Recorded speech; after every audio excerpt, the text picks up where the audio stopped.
Esta é a lição bíblica semanal, preparada pelos membros da Igreja da Ciência Cristã Independente de Plainfield, Nova Jersey, Estados Unidos da América.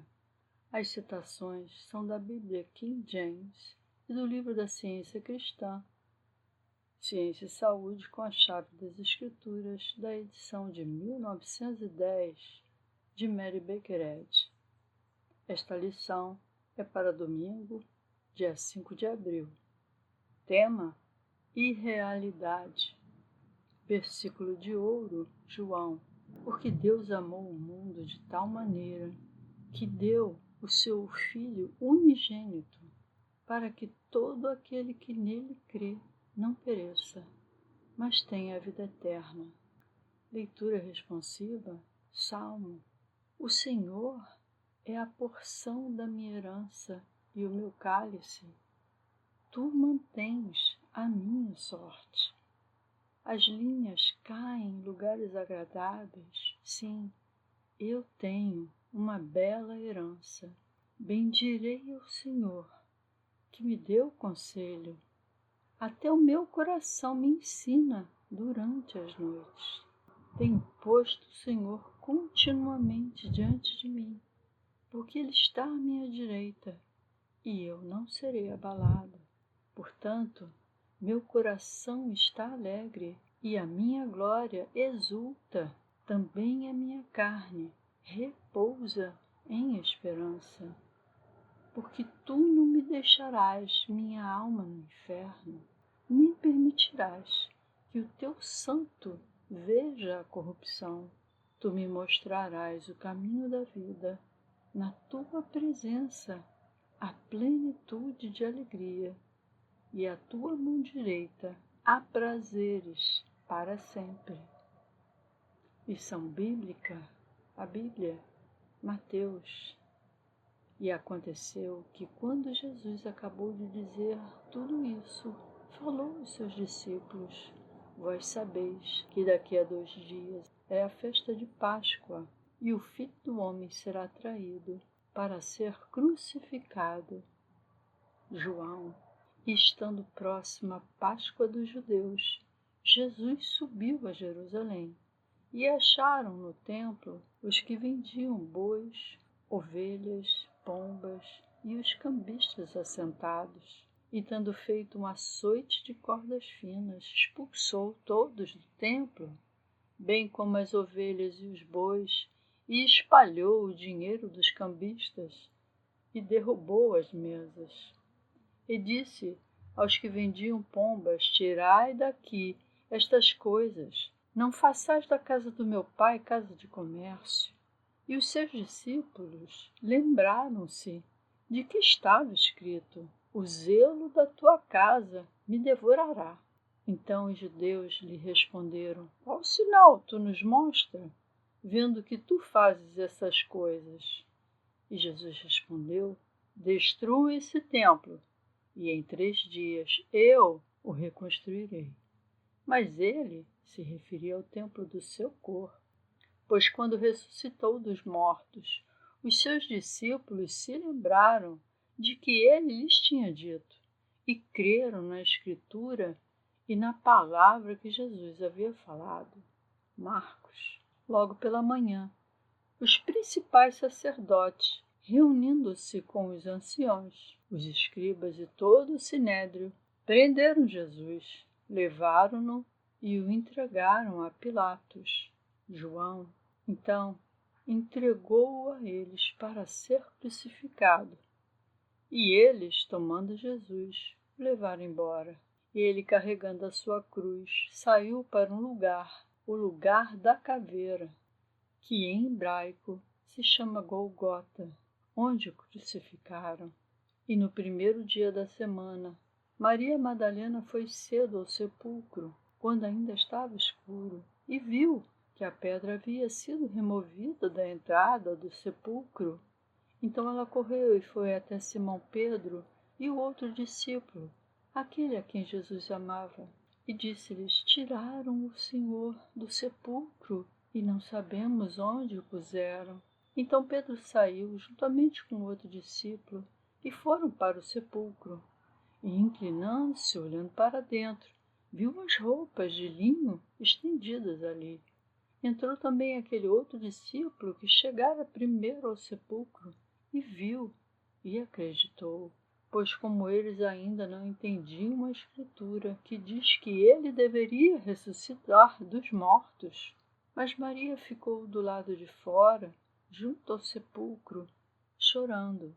Enquanto chorava, baixou-se e olhou para dentro do sepulcro e viu 2 anjos vestidos de branco, sentados onde estivera o corpo de Jesus, um à cabeceira e o outro aos pés. E eles lhe disseram: Mulher, por que choras? Ela respondeu: Porque levaram meu Senhor e não sei onde o puseram.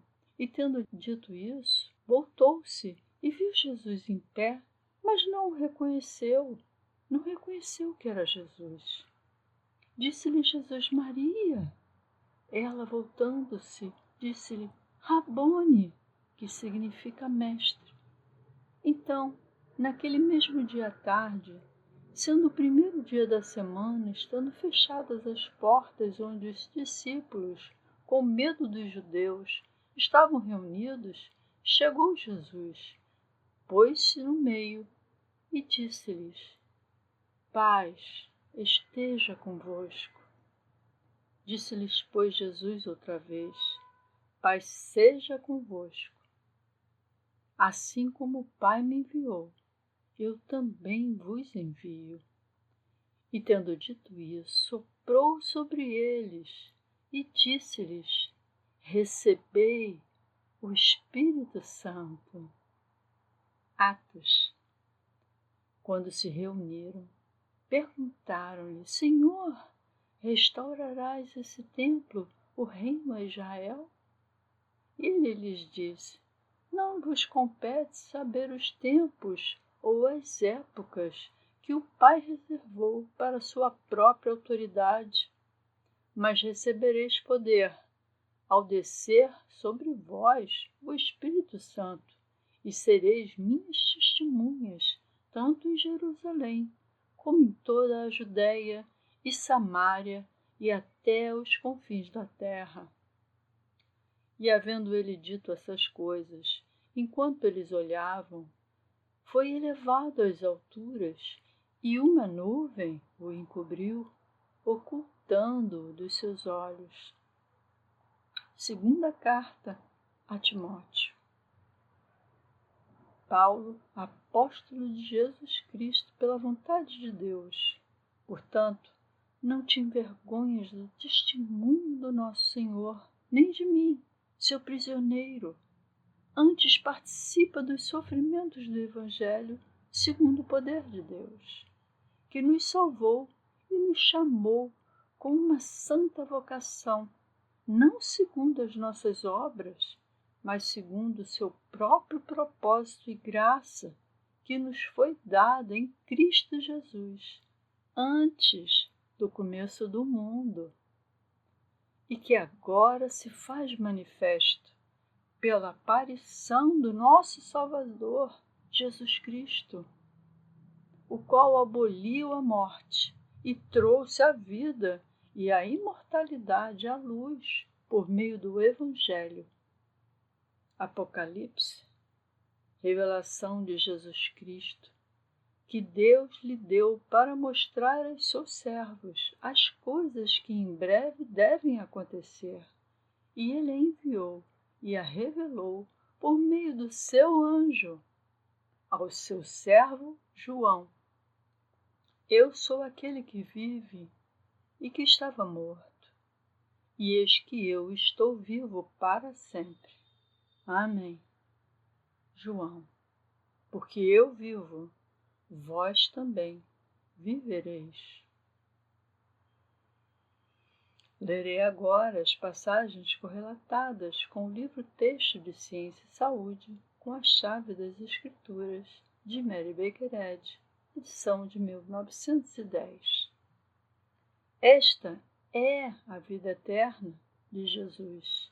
É e não será. E então Ele define a vida eterna como um conhecimento presente de seu Pai e de si mesmo, o conhecimento do amor, da verdade e da vida.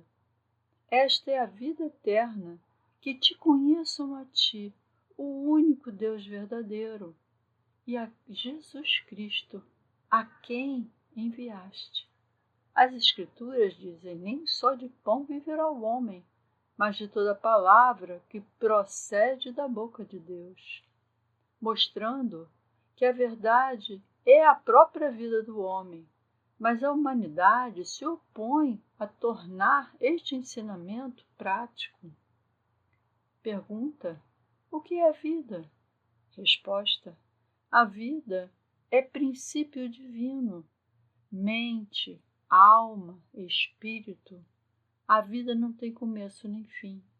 A eternidade, e não o tempo, expressa o pensamento da vida. E o tempo não faz parte da eternidade. A vida é a mente divina. A vida não tem limite. A morte e a finitude são desconhecidas para a vida.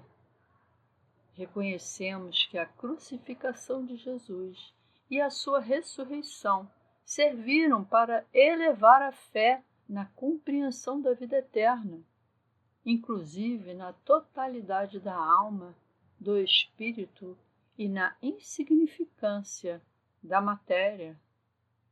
O abandono de toda a fé na morte e também do medo de sua ferroada elevaria o padrão de saúde e moral muito além do seu nível atual e nos permitiria erguer a bandeira do cristianismo com fé inabalável em Deus, na vida eterna.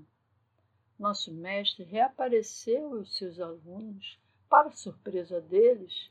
Ele ressuscitou da sepultura no terceiro dia de sua ascensão espiritual, e assim lhes apresentou a certeza da vida eterna. Os judeus que procuraram matar esse homem de Deus demonstraram claramente que suas visões materialistas eram a origem de seus atos perversos. Quando Jesus falou sobre reproduzir seu corpo, sabendo como sabia que a mente era a construtora, e disse: destruam esse templo, e em 3 dias eu o reconstituirei. Eles pensaram que ele se referia ao templo material deles e não ao seu corpo. Para esses materialistas, o homem real parecia um espectro invisível e desconhecido, e o corpo que depositaram em um sepulcro parecia ser mera substância. Esse materialismo perdeu de vista o verdadeiro Jesus, mas a fiel Maria o viu e ele lhe apresentou, mais do que nunca, a verdadeira ideia de vida e substância. Devido às crenças materiais e pecaminosas dos mortais, Jesus espiritual era imperceptível para eles. Quanto mais elevada era a sua demonstração na ciência divina, e quanto mais claramente ele proferia as exigências do seu princípio divino, verdade e amor, mais odioso se tornava para os pecadores e para aqueles que, dependendo das doutrinas e leis materiais para se salvarem do pecado e da doença, submetiam-se à morte por considerá-la uma suposta conformidade com a inevitável lei da vida. Jesus provou que estavam errados com a sua ressurreição e disse: todo aquele que vive e crê em mim jamais morrerá. A origem e a compreensão espiritual de Jesus permitiram-lhe demonstrar os fatos do ser, provar irrefutavelmente como a verdade espiritual destrói o erro material, cura as doenças e vence a morte.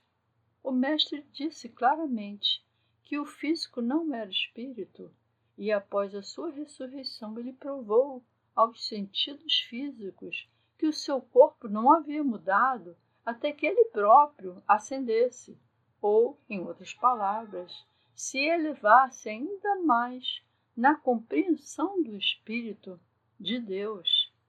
A condição física inalterada de Jesus, após o que parecia ser a morte, foi seguida por sua exaltação acima de todas as condições materiais.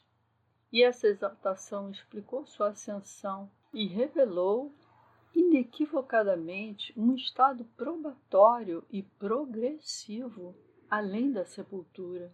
Jesus era o caminho, isso é, ele indicou o caminho para todos os homens em sua demonstração final, chamada Ascensão, que encerrou o registro terreno de Jesus. Ele se elevou acima do conhecimento físico dos seus discípulos e os sentidos materiais não mais o viram. Seus alunos, então, receberam o Espírito Santo.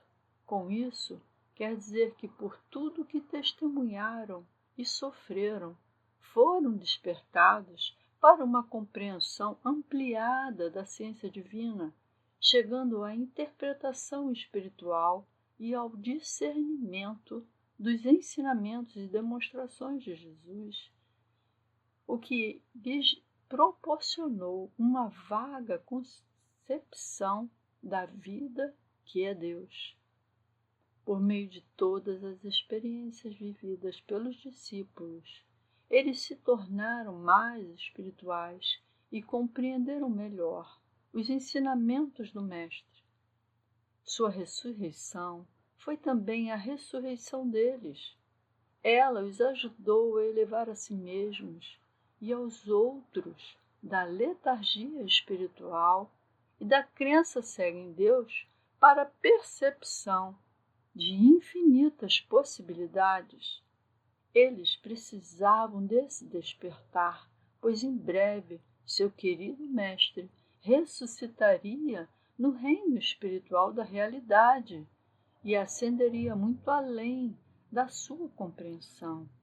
Como recompensa por sua fidelidade, ele desapareceria para os sentidos materiais, naquela transformação que desde então tem sido chamada de ascensão.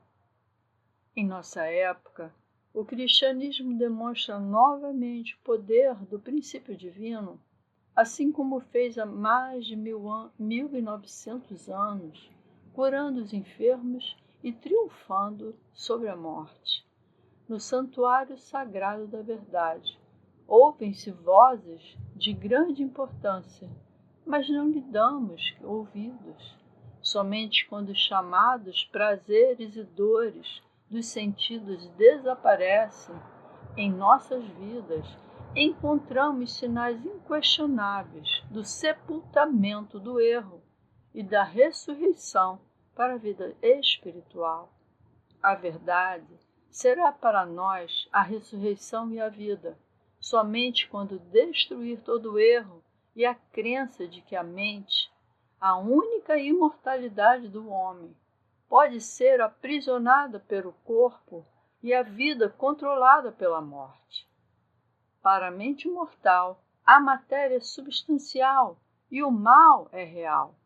Essa mentalidade carnal e material, erroneamente chamada de mente, é a mortal. Portanto, o homem seria aniquilado, não fosse a conexão indissolúvel do verdadeiro homem espiritual com seu Deus, que Jesus trouxe à luz.